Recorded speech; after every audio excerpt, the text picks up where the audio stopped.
Vasuki life style சேனலுக்கு வாங்க. இப்போ ஸ்நாக்ஸ் ரெசிபி ஒன்று செய்ய போகிறோம். பிரேக்ஃபாஸ்ட் ரெசிபின்னு சொல்லலாம். 2 கப் அவலுக்கு 1 கப் ரவை சேர்த்துருக்கேன். 1 கப் தயிர் ஊற்றிருக்கேன். இதில் அரை டீஸ்பூன் உப்பு சேர்த்துக்கலாம். இதை நல்லா இப்போ மிக்ஸ் பண்ணி விட்டுக்கலாம். வடை மாதிரி தட்டுற அளவுக்கு அந்த பக்குவத்துக்கு நம்ம பிசைஞ்சுக்கலாம். நல்லா பிசைஞ்சு வச்சிருக்கேன். இதை ஒரு 10 நிமிஷம் ஊற வச்சுட்டு அதுக்கப்புறம் பார்க்கலாம். இப்போ 10 நிமிஷம் ஊற வச்சு எடுத்திருக்கேன். இதுல இப்போ கொஞ்சமா மாவு எடுத்து இந்த மாதிரி சின்ன சின்ன துண்டுகளா வடை மாதிரி தட்டி வச்சுக்கலாம். இப்போ இந்த மாதிரி இந்த மாவை எல்லாத்தையுமே இந்த மாதிரி வடைகளா திரட்டி காமிக்கிறேன். வடை கிடையாது, வடை மாதிரி இந்த மாதிரி தட்டி வச்சுட்டு காமிக்கிறேன்.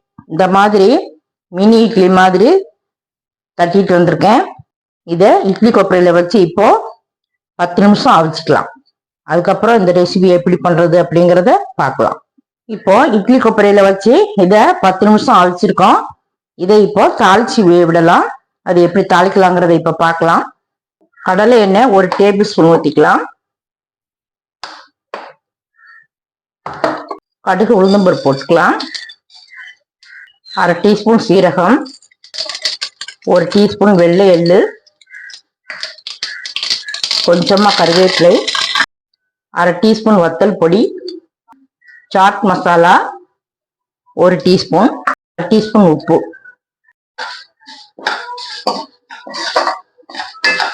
ஸ்டவ் ஆஃப் பண்ணிட்டேன். பொடியெல்லாம் கருகிரும். அதனால இப்போ பாயில் பண்ணி வச்சதை சேர்த்துக்கலாம்.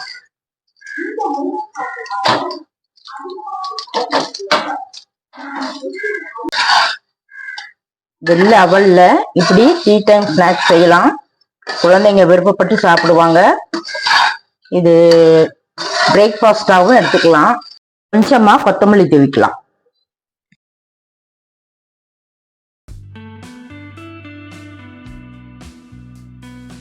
பெர்ஃபெக்டான ஸ்நாக்ஸ் ரெசிபி. நீங்களும் செய்து சாப்பிட்டு பார்த்துட்டு சப்ஸ்கிரைப் பண்ணுங்க, பெல் பட்டன் ஆன் பண்ணுங்க.